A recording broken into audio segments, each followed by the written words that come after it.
I Seven Wonders så handler det om å bygge litt underverk.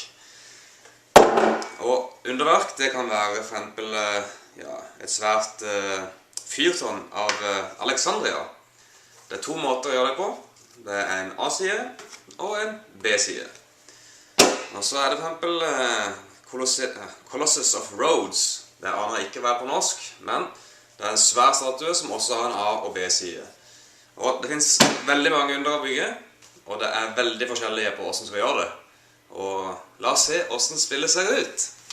Dette er altså Seven Wonders, laget av Antoine Bauza. En skikkelig flott utførelse av eska. Det viser bare hvor stort spillet kan være. Så oppi eska så er det selvfølgelig et regelhefte. Det er ganske greit forklart med flotte illustrasjoner og en fin oversikt over de forskjellige tingene. Så har vi også en notatblokk for å skrive ned reglene. Her er da oversikten på det siste spillet vi spilte. En svær bunke med masse kort for forskjellige undere. Så er det da poengtelling for krigsmakt og valuta. Og masse forskjellige underverk som vi trekker tilfeldig for å bestemme hvem det er som skal ha hvilket under. Og dette er de forskjellige underne vi kan bygge. Det er 1, 2, 3, 4, 5, 6, 7 forskjellige undere. Og det er opp til 7 spillere. Det er eska. Det er fordelt i 2 rom. Og det har veldig, veldig mye innhold. Dette kortet det viser hvilken retning spillet går i. Retning tenker du da? Ja, når du får en bunke med kort på hånda, så trekker du ut ett av disse kortene, og det spiller du. Resten av bunka sender du da enten til høyre eller venstre, avhengig av hvilken alder du er. Og nå er vi i alder 1, og så har vi alder 2, og deretter alder 3 til slutt. For å kunne spille ut et kort, så må du ha ressurser. I dette eksempelet her så vil vi spille ut et blått kort, og oppe til venstre hjørne på det blå kortet så står det hvor mye dette koster. Det vil si, dette kortet her, det koster 1 stein å bygge. Og foran oss så har vi da 2 steiner tilgjengelig. Så det er ingen problem å bygge det kortet her. Ja, hvordan spiller man Seven Wonders da? Det er egentlig veldig enkelt. Nå har jeg blitt tildelt pyramidene, og vi spiller på A-siden. Du ser det kanskje ikke, men det er 2 sider da. Det er B-siden nå, og så er det A-siden. Når jeg spiller på A-siden, da spiller alle de andre også på A-siden av brettet. Det er for å gjøre en liten variant av spillet, hvis du allerede har hatt for eksempel pyramiden før. Greit, jeg begynner med da 7 kort. 1, 2, 3, 4, 5, 6, 7. Og jeg skal velge ut ett av disse kortene å spille. Kortene koster ressurser. På pyramidene så er en ressurs fra før av, den er stein.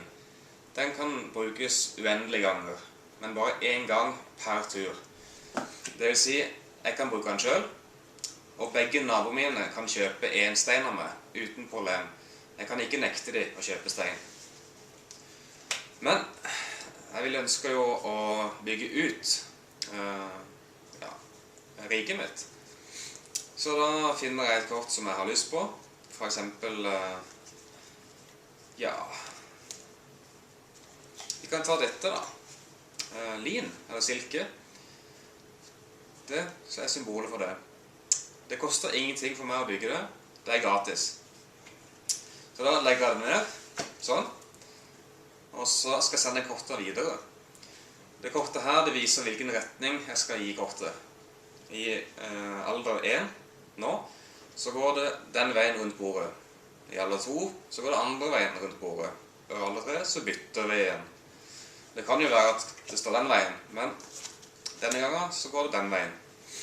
Så da har jeg lagt ned mitt kort, og sender bunka mi videre til neste spiller. Og alle på likt sier hvilke kort de har. Ok, mitt er gratis å bygge, så da legger jeg det sånn der. Nå har jeg enda en tilgjengelig ressurs. Ja, nå som vi har bygget et krigskort, hvordan kan du da utnytte dette mot de andre spillerne? Som du ser foran her, så ligger det da 2 krigskort. De har 2 symboler, som vil si at du har 2 krigsmakt. Naboen til høyre, han har da 1 krigsmakt, og naboen til venstre har ingen krigsmakt i det hele tatt. Så da får vi ett seierspoeng for spilleren til høyre, og ett seierspoeng for spilleren til venstre, fordi vi har større krigsmakt enn begge to. Spilleren til høyre, han får minuspoeng fra oss, fordi han er mindre enn oss. Og han har ikke fått noen poeng for sin spiller til høyre ennå. Og spilleren til venstre for oss, han får også minuspoeng fra oss. Selv om vi har 2 mer enn han, så får han bare 1 minuspoeng. Fordi en krigsmakt, da får du enten pluss eller minus. Da er det runde 2. Jeg tar kortene fra naboen min. Det er da 6 kort. Han har valgt ett selv. Og dette er helt andre kort enn det jeg fikk i stad. Og jeg har ikke bruk for et eneste av de kortene her ifølge planen min. Så da må jeg tenke litt nytt. Hva er det jeg har bruk for senere? Jo, jeg kan jo da spille det grønne kortet her. Det gir meg ingen fordeler nå. Men senere i spillet så gir det poeng. Ja, det gir faktisk fordeler. For nede her så står det nå 2 bygg. Hvis jeg senere får kort som har samme navn som disse, da får jeg de gratis. Da trenger jeg ikke tenke på kostpris. Da kan jeg spille det så lenge jeg har dette kortet. Og jeg har silke, som du ser her. Da legger jeg det ned. Og så sender jeg bunken videre igjen. Da får jeg en ny bunke fra naboen min. Så da, alle på likt. 1, 2, 3. Jo da, jeg kan bruke det kortet der, så legger det klart foran meg. Ja, sånn går spillet, og det er 2 kort igjen på hånd. Da velger vi ett og hiver det andre. Og hvis jeg for eksempel trenger penger, så kan jeg i stedet for å spille kortet, vrake kortet. Da får jeg 3 penger automatisk. Så det spillet i sin helhet, og det er utrolig variert. I alder 1 så er det mye ressurser å hente, og det er veldig viktig å tenke på ressurser tidlig i spillet. For i alder 2 så er det færre ressurser, og i alder 3 så er det strengt tatt ingen ressurser å hente.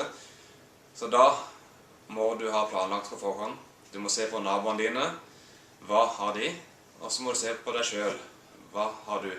Og hvordan har du tenkt å gjøre det videre? Så det er helt utrolig gøy spill. Du vet ikke hvordan naboen din tenker.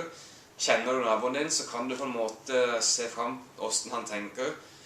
Har du en veldig gjerrig nabo, sliter du litt. Har du en krigersk nabo der, skal du da velge å krige tilbake igjen, eller skal du satse på han på andre siden? Eller vil du bare satse på ditt eget og ignorere disse spillerne?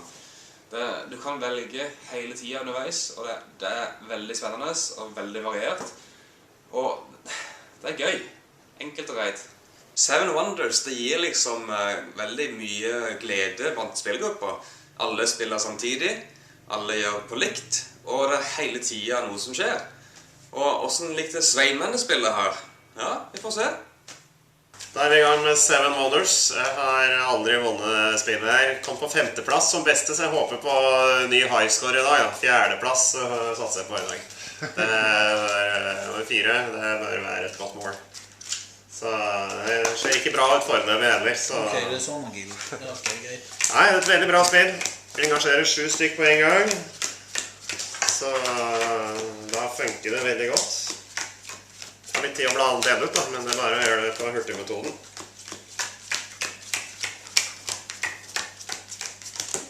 Sånn. Ja, Sveinmennene satser på å få en 4. plass. Og ja, tror du han klarer det? Vi kan jo høre hva Pift har å si om saken. Nei, det er dyrt. Det er det klart. Kjip naboer. Ja, interessant. Hva med Hollander? Har du noe å kommentere om ditt kort? Ja, det går. Blir rik. Ja, ok, ro deg ned, det var alt for mye informasjon. Det er jo mer snakking enn det jeg gjør. Men det er mye som skjer på bordet, som du ser. Og hvordan ligger den med militærmakta? Blir det noen som blir knust? Er det noen som blir ikke knust? Ikke få på hele tablet? Nei, ok. Jeg får 5, og jeg får... For jeg får ikke noe ekstra fra han fullfør. Jeg banker Svein, men jeg får bankerpift. Så du får 5, og jeg får minus 1. Jeg banker med, altså. Ja, selvfølgelig banker jeg deg. Jeg får banka 2, da. Det er det som er så fantastisk med Seven Wonders. For du vet aldri hvordan naboer du får, og du er aldri helt sikker på hvordan kort du får tilsendt. Så du må ha en liten dose flaks, og en liten dose taktikk, og en liten dose gode naboer.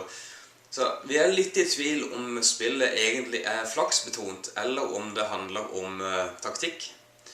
Jeg tror selv at taktikk har veldig mye å si, og å kjenne naboene dine. Hvis ikke du kjenner naboene dine, så vet du aldri hva du kan få og forvente av dem. For eksempel i siste spillet nå, så bestemte jeg meg for å krige mot Pift. Jeg hadde stor militærmakt, og Pift var min hovedfiende. Saulius tenkte jeg ikke så mye på, han tenkte bare på ressurser på. Mens Saulius, han så på meg, han så at jeg hadde en svær krig her, så det valgte han å ignorere. For han får bare 1 minuspoeng per runde på grunn av min militærmakt. Og han så også på sin andre sidemann, Hollander. Og da var det en helt annen sak. Hollander hadde ikke militærmakt i det hele tatt, men mye ressurser. Så Saulius, han tok da og beregnte naboene sine, og la ut laug. Og han samlet inn masse poeng på det. Og ja, Saulius, var du fornøyd med spillet? Jeg er veldig like denne spillet, Seven Wonders. Og det er første mitt veldig god seier på grunn av det spillet. Seven Fikk jeg fjerdeplass. Takk. For å poengtere hvor gøy det spillet her er for PG. PG har et spilltreff 1 gang i uka, det vil si 4 i måneden. Og nå er det akkurat blitt februar, og Seven Wonders har blitt spilt 6 ganger i løpet av 1 måned. Og det sier bare hvor mye vi liker å spille. Det blir kanskje du slår Funkenslag i årets topp 10, eller topp 20, vi får se.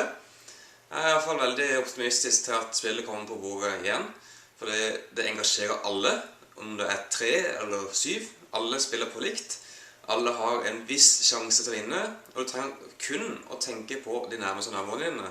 De som sitter litt sånn ellers rundt, de er ikke så viktige for det. For det er dine naboer som gir deg ressurser, og det er dine naboer som du må krige med eventuelt, hvis det er det du ønsker selv.